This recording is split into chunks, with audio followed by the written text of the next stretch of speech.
Hi, everyone. Thank you for joining our August Florida Broker Roundtable on SkySlope Common Mistakes, hosted by our Florida broker, Emily Velez.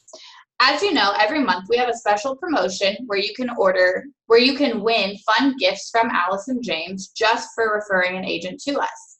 In the past, we've given out cash, gift cards, mugs, open house signs, and more. This month's promotional gift will be announced this week, so make sure to keep an eye on your emails. To refer an agent to us at any time, please go to Allison James University and click on the Referrals tab.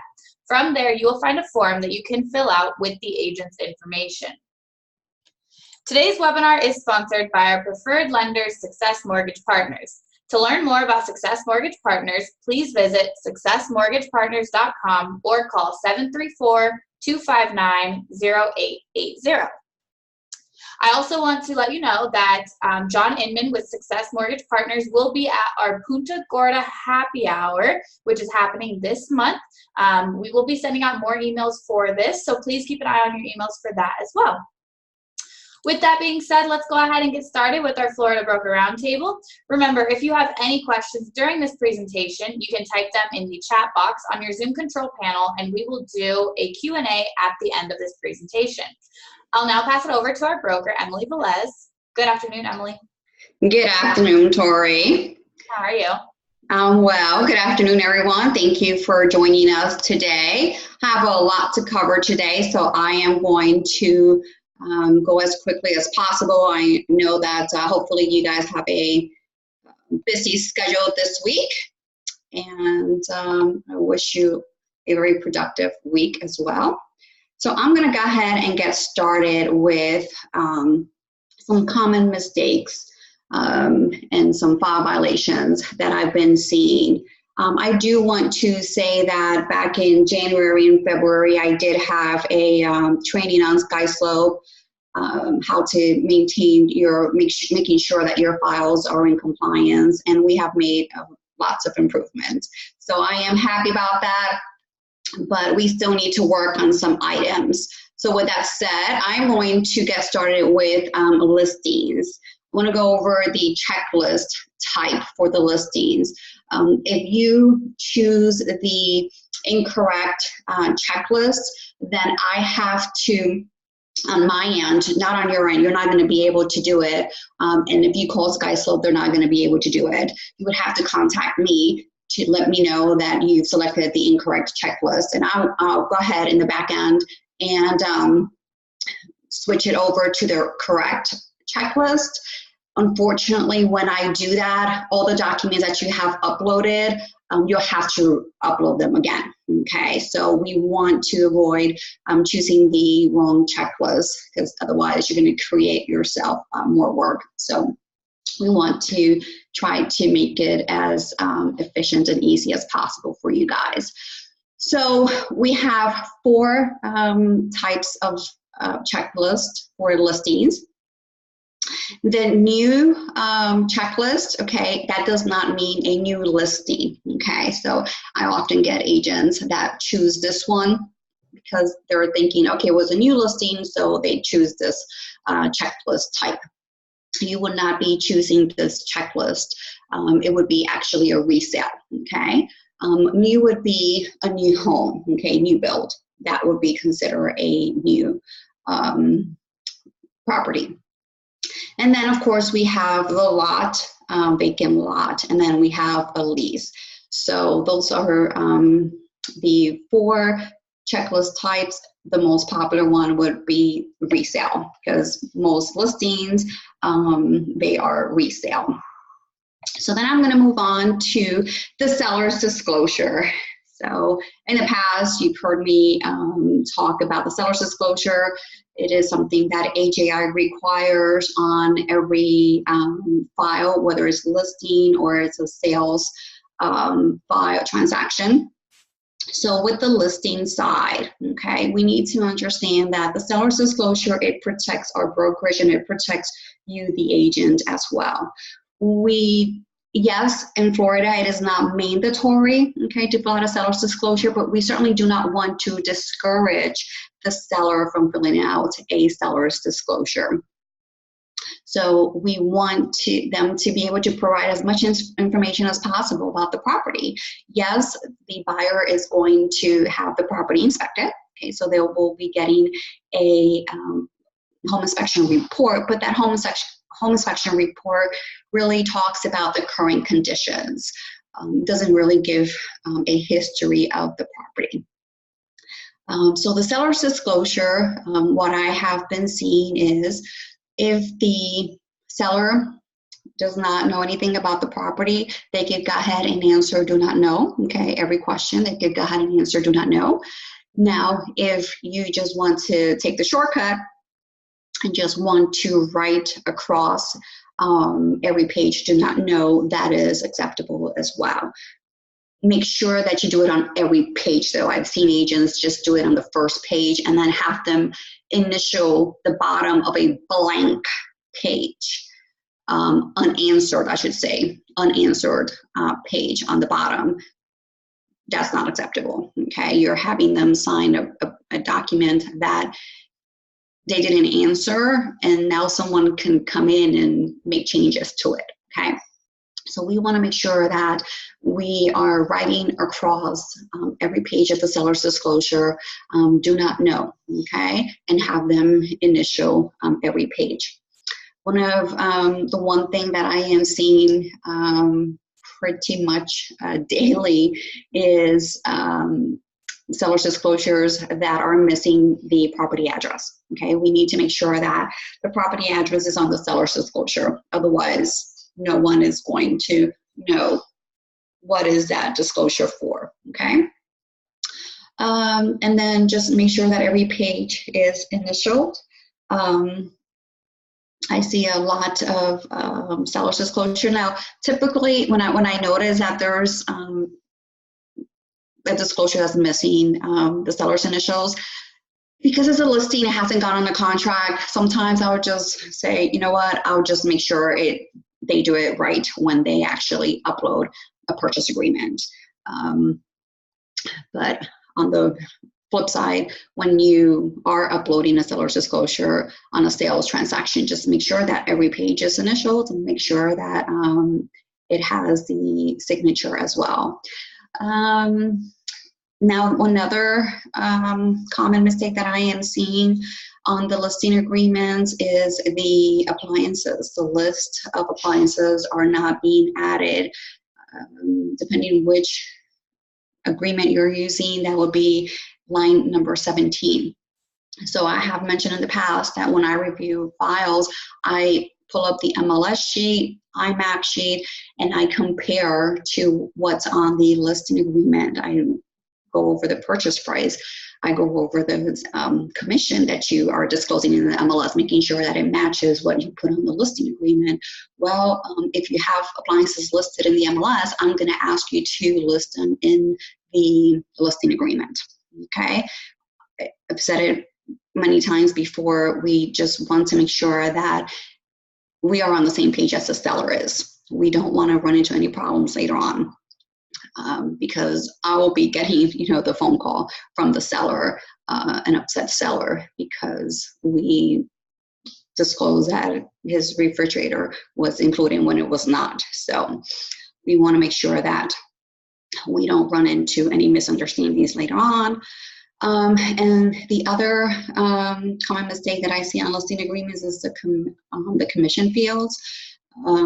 There's three parts. There's the single agent commission, there's a transaction broker commission, there's a non-brokerage commission field. Make sure that you are filling those out, because again, I look at the MLS sheet, and if you put 3.5% just for single agent, you didn't add anything else for transaction broker, non-disclosure, then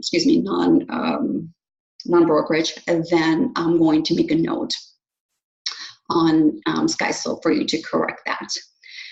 And one last thing on listings is the listing modifications with either a new price change or the new expiration date. If you're extending the listing, make sure that you are uploading those into SkySlope. Okay, sometimes we have agents that property goes on the contract, the property is pending and they haven't uploaded the listing modifications. So even though their sales documents have been approved, that is still outstanding. I send out notifications, and sometimes for some reason they don't catch that. So if we can just make sure that every time we are changing the price on a property or making any changes to the listing, then we go ahead and we get those uploaded into SkySlope. Checklist types, and this is for the sales transactions.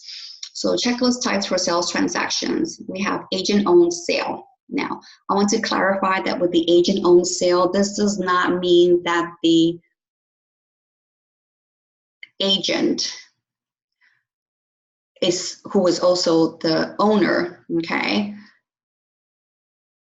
This doesn't apply to that, okay? Agent-owned sale, it is an AJI agent, okay? So when you see agent-owned sale is an AJI agent, okay? Again, it does not mean that the buyer is a realtor as well, and because of that, you are going to select this checklist. This is only for AJI.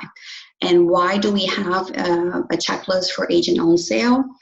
In the contract, it does in the agent contract, independent contractor agreement that you signed, it does say that if you have a property, you own the property and you are going to represent yourself, okay, we allow you to represent yourself if you provide us with two things, okay? And that is going to be a home inspection, and it is going to be, you have to purchase a home warranty for the buyer, okay? So those two things need to be provided if you are going to represent yourself as the seller. So what happens is I have agents who call me and wanting to know what the procedure is to list a property in the MLS. Well, the procedure is the same as a regular or standard listing. You will go ahead and create all the documents that you would with a regular or standard listing. Now, I always advise the agents, if when you get an offer, okay, when you get an offer from a buyer, make sure that you put under additional terms, make sure that you write on there, buyer is to provide seller a copy of the home inspection. Why do I suggest that? Well, because we require it, okay? Now, if you want to go ahead and pay a home inspector, okay, then that's perfectly fine. You could do that. But if you don't want to and you just want to get it from the buyer, then put it in the contract. Because what happens is agents forget, okay, to tell the buyer's agent that they need the home inspection. Later on, when they see in SkySlope that it is a mandatory, okay, required field, they call me and they're in panic because now the buyer does not want to provide them with the home inspection, okay?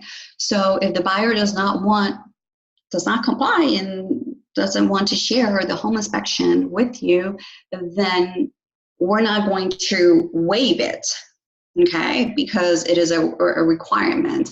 So what's going to happen is you're going to have to pay a home inspector, okay, and get a report if the buyer chooses not to share that. That is why I always suggest that you put it in the contract.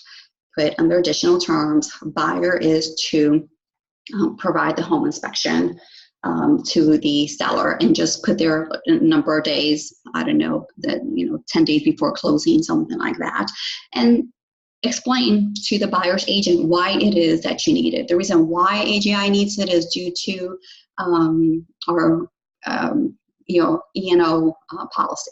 Okay, it is a requirement, and that's why we require it.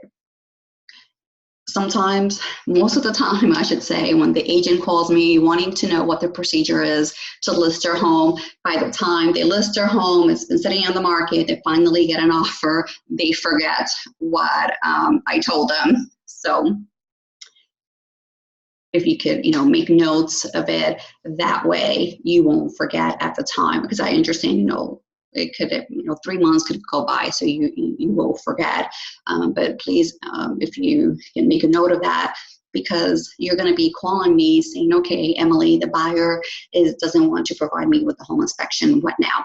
Well, then you're going to have to pay a home inspector. And in some cases, the file has even closed. And we had that one before where the file had already closed, and the agent, the buyer they just refused to provide the home inspection. So in that case, how are you going to gain access to the property? So if you could make sure that, again, if it is your property, okay, you select agent owned sale and provide, make a note to provide those documents to us. And then we have the agent owned the vacant land. Okay, with the agent owned vacant land, obviously there's not going to be a home inspection, okay, but there is going to be a title commitment that we are going to ask you to upload, okay. Lot land sale.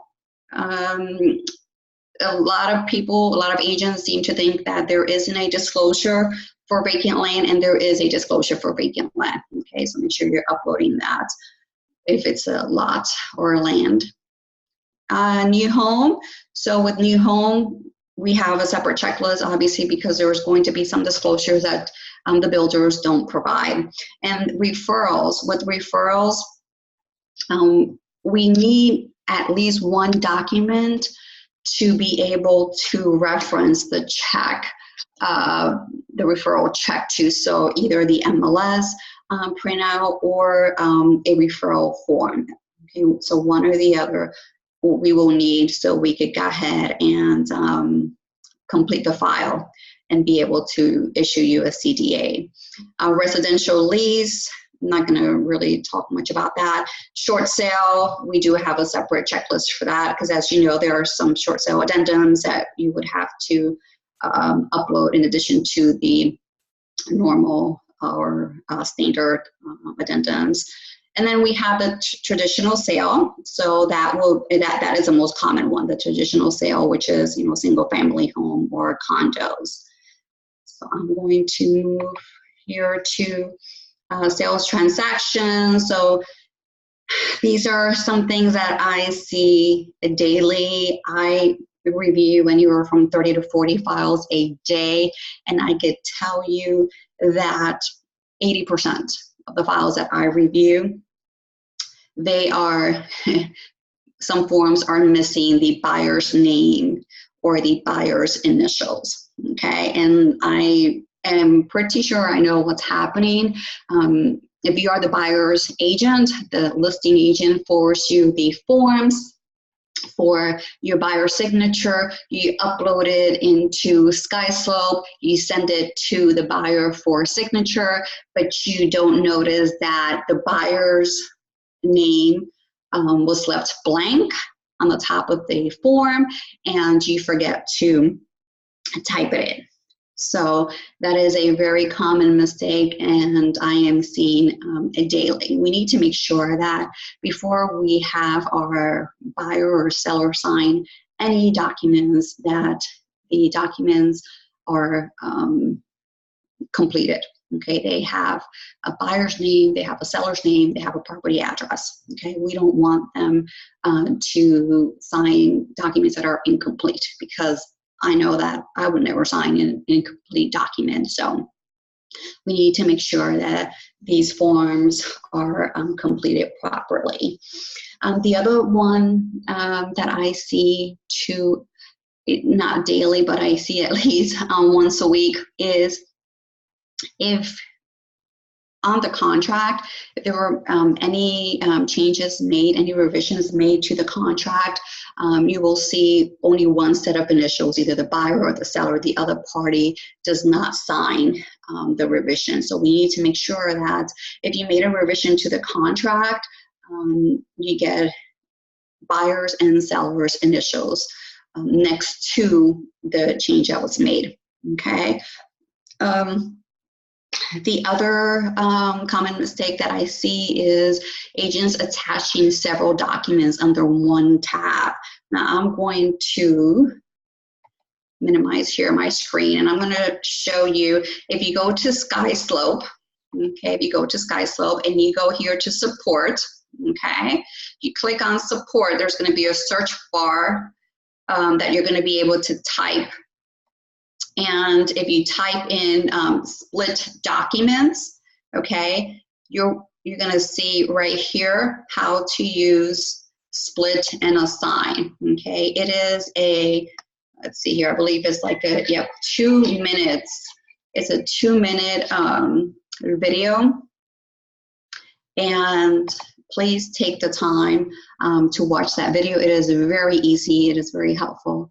Splitting your documents, once you get the documents from the other agent, they scanned it, it's all one file. Please, when you upload it into SkySlope, split your documents so you'll be able to assign the correct document to the correct tab, okay? VOE, the verification of escrow. Some agents are attaching like the copy of the check. Well, we have on the checklist, we have copy of the check, and then we also have VOE, okay? So they're not the same. So the copy of the check, I understand that not everyone gets, and that's okay. Now the verification of escrow, this is issued by the escrow agent, okay? The escrow agent will issue you a letter on company letterhead stating that the buyer has made the deposit and will provide you with the information as far as amounts and date and things like that.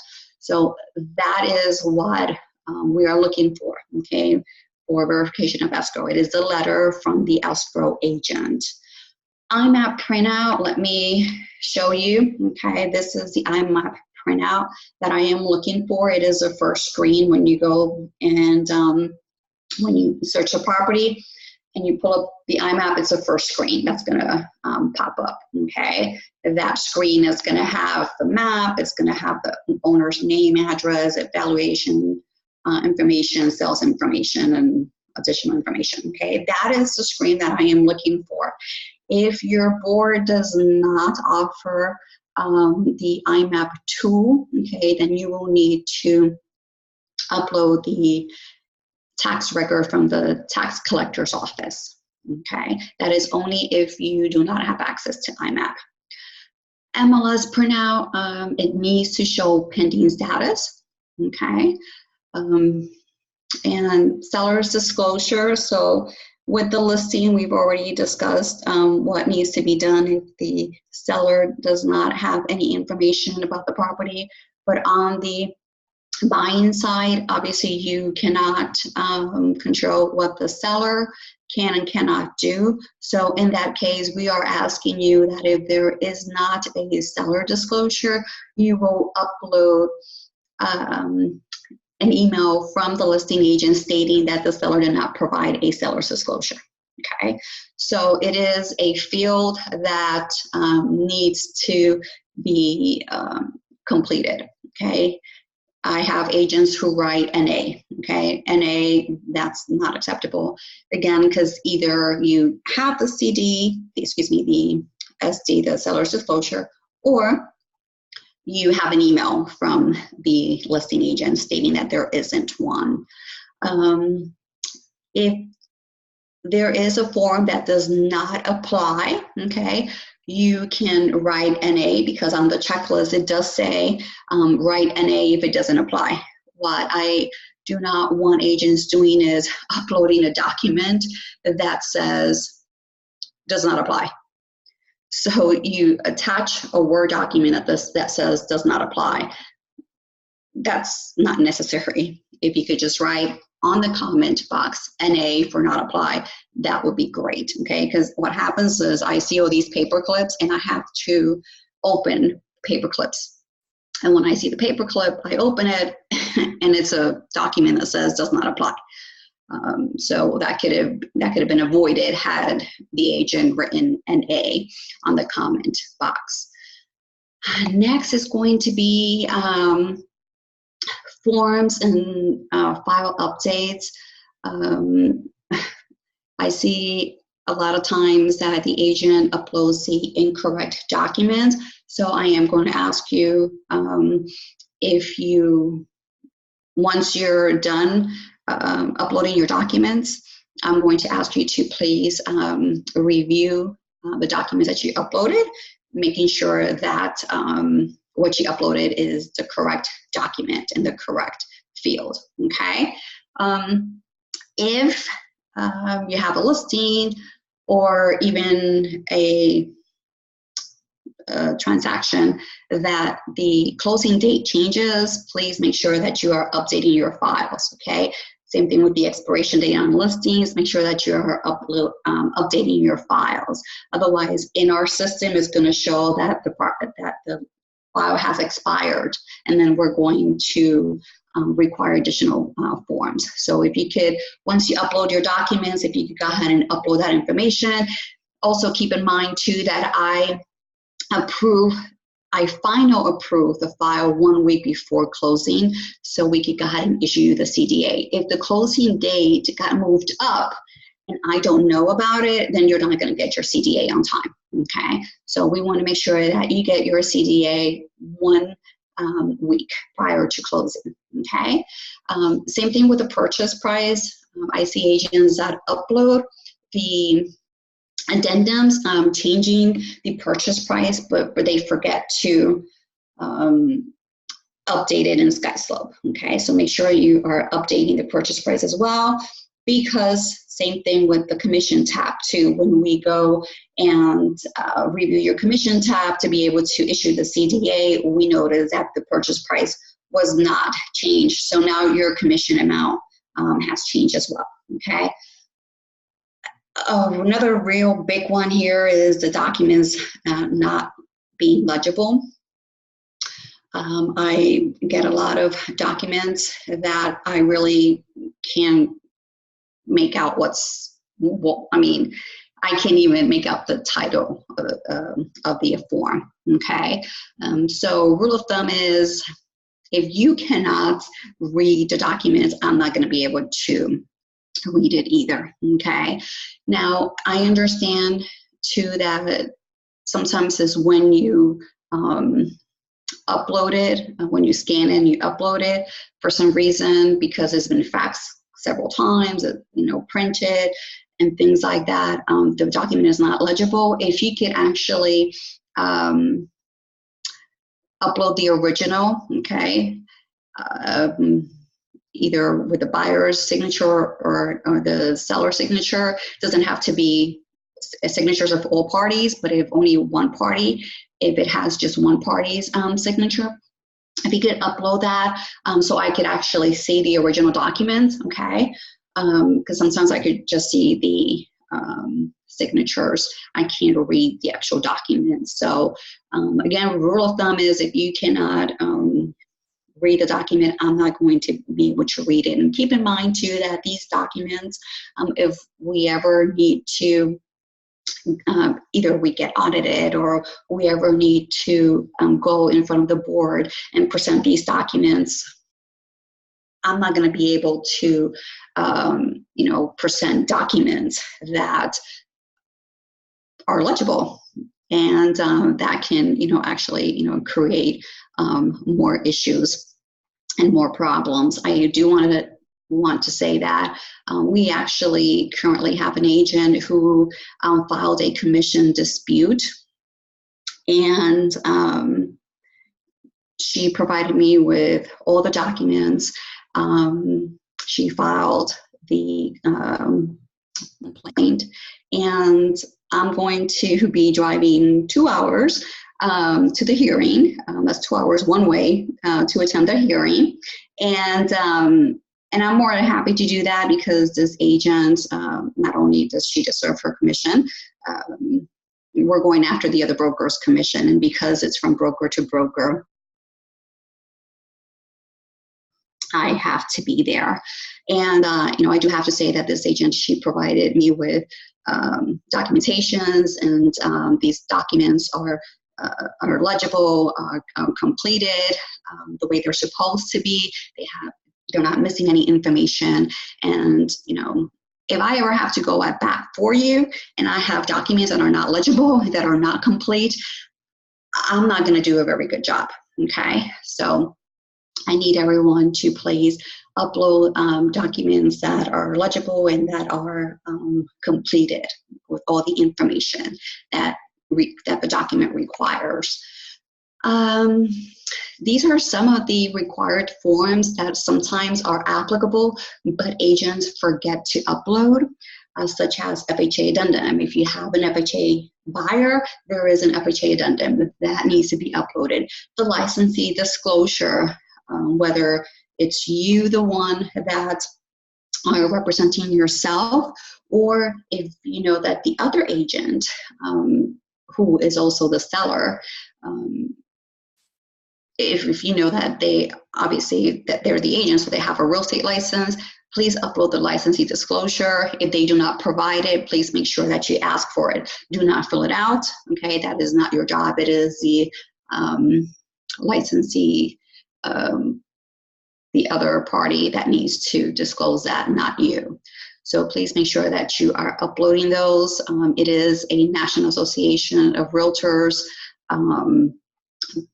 It's a rule that they have. So everyone needs, any agents that are involved in a real estate transaction need to disclose that they have a real estate license.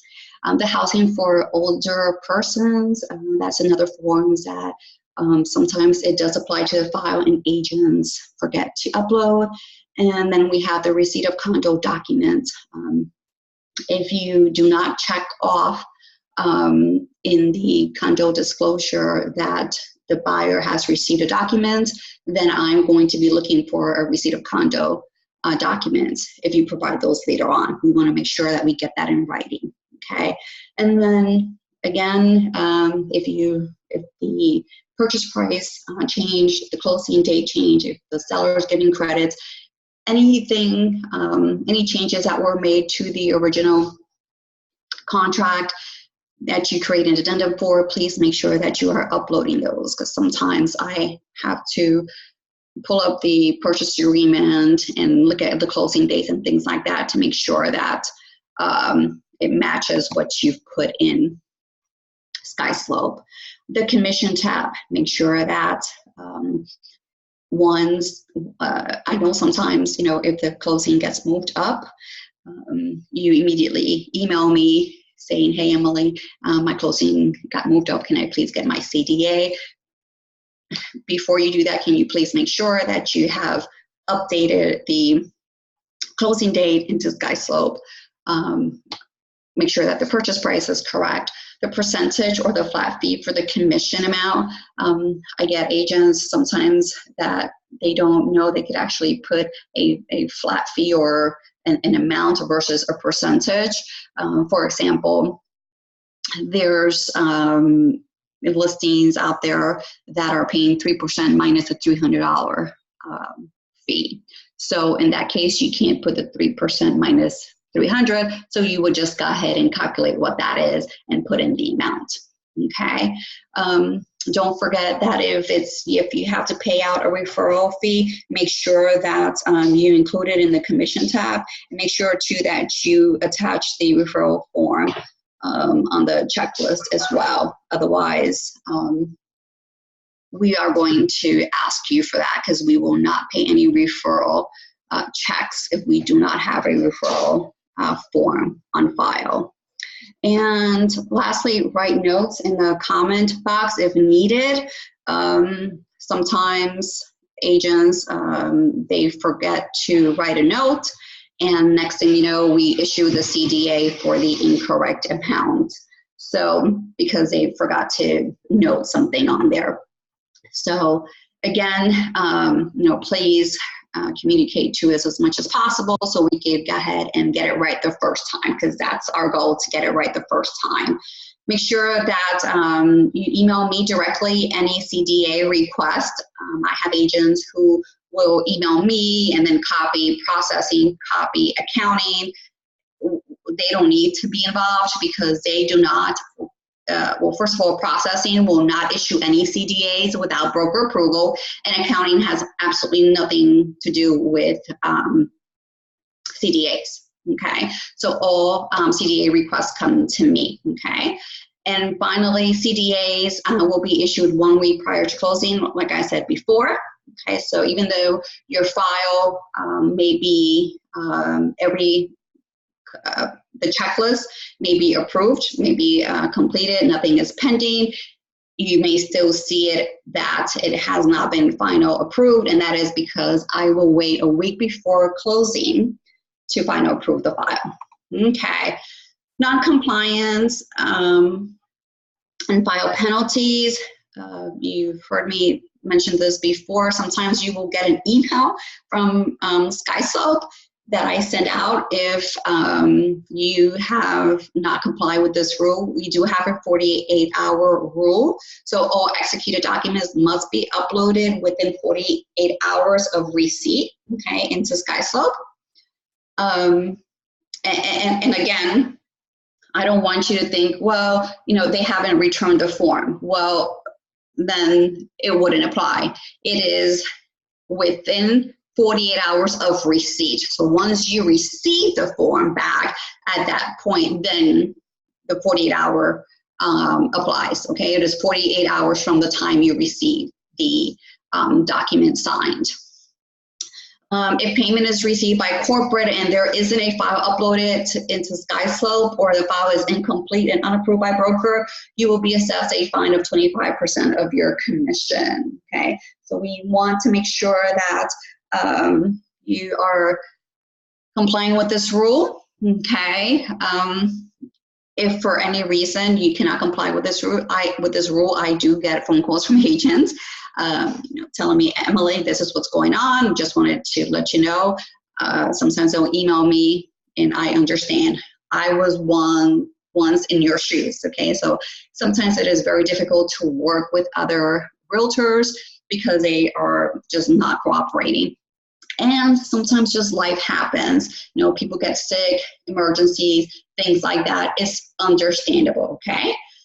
So feel free to reach out to me if for some reason, you know, you cannot comply with this rule, okay? And then we have a 72-hour rule, okay? All associates are required to submit a complete file to broker for review a minimum of 72 hours prior to closing of any escrow, okay? So make sure that your file is completed 72 hours before closing. Obviously, if the closing got moved up, then, you know, we understand that, okay? But just keep in mind that you are required to have your file completed in SkySlope 72 hours prior to closing. If the associate proceeds to close any real estate transactions without broker approval, the associate's compensation will be subject to penalty equal to 25% of the associate's compensation for the transaction. And you can find this on page 5 of your independent contractor agreement. Okay, so I am, like I said, we have made a lot of progress since beginning of this year. And these are just, you know, a couple of things that we need to work on, but overall, you know, everyone's doing a great job. I really do appreciate, you know, your assistance, your hard work. And as always, if you have any issues, any technical issues with SkySlope, contact them directly. But if you have any questions regarding forms and how to fill them out, please feel free to give me a call, because you know that I'm always available. And I'm glad to help you out. So with that said, Tori, do we have any questions? Yeah, we did have one question come in. This is in regards to the home inspection. So if you are selling your own home and the buyer does not have a choice, does not have a home inspection by choice, is there specific wording that you can add into the contract to reference this? Well, okay, so there was two parts. So I'm sorry, and Tori, this is for agent-owned properties, is that correct? Yes, it says, what if I'm selling my own home? Okay, so agent-owned property. So if you're selling your own home, okay, and the buyer chooses not to do a home inspection, okay, then that's up to them. Totally okay. So in that case, you cannot put in the contract that the buyer will provide the home inspection report to the seller because there isn't one. So at that point, you, the seller, will have to hire a home inspector and have a home inspector provide you with a report so you can provide us with the report and comply with that requirement. Okay. Any other questions? Yeah, actually, we had a good Awesome. So someone is saying the amount blank or owner of record type dysfunctional type spots on the contracts I'm receiving is ridiculous. At what point would you want us to rewrite a contract versus make a ton of changes with initial spots everywhere? Okay, was this regarding the owner's name blank? Is that what you said? I'm sorry, that was a very long question. Yeah, the amount of blank or owner of record type spots on the contract. So it sounds like a bunch of changes are needing to be made on these. So at what point would you want the contract to be rewritten versus making a ton of changes with initial spots everywhere? Okay, so I don't require changes on the contracts. Okay, I require initials on the changes that were made to the contract. And it's not that I require them. I shouldn't even say I require them. It's a legal document. So changes to a legal document require all parties' consent. And how we are going to know that all parties consented is by having their initials next to it. The only time that I require for you to make a change, and you don't have to make the change, you could actually create an addendum, is if you are missing three things: the escrow agent name, the address, and phone number. Okay, Florida Code, Administrative Code requires that we have those three things on the purchase agreement. And if it's not in the purchase agreement, which I have seen it, I haven't seen it that often, but I have seen it. So at that point, again, we don't have to go back to the contract and make changes and have everyone initials. We could just go ahead and create an addendum with that information. So we could comply with the Florida Administrative Code that I did mention before. You know, we do get fined if we don't have those three things in the contract. So I hope I answered your question. And if I did not answer your question, please reach out to me directly. Okay, perfect. You have another one. This is in regards to a seller's disclosure. Does a seller have to sign the last page of a seller disclosure if they have not entered additional information there? That is a great question. No, I see it all the time where the agent, where the seller signs the last page and it was left blank. So no. Now, I do want to say something. If the seller signed the blank page, which they were not required, it only requires initials on the bottom. But if they signed it, then the buyer's going to have to sign it, right? Because if we have a seller's signature, we must get a buyer's signature. So in that case, you know, you would have to have all parties sign it. But no, to answer your question, the seller does not need to sign that last page. Only initial. Both buyer and seller have to initial that last page. So that's a great question.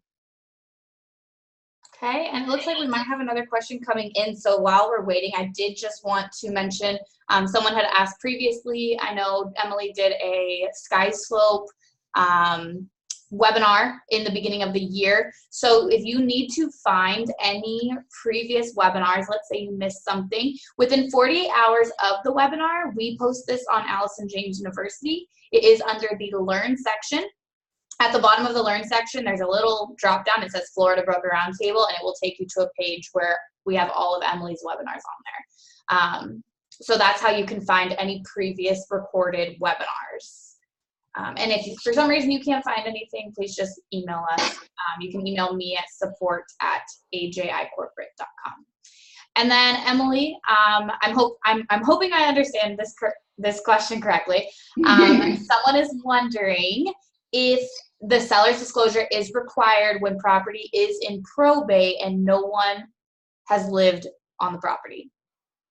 Does that make sense?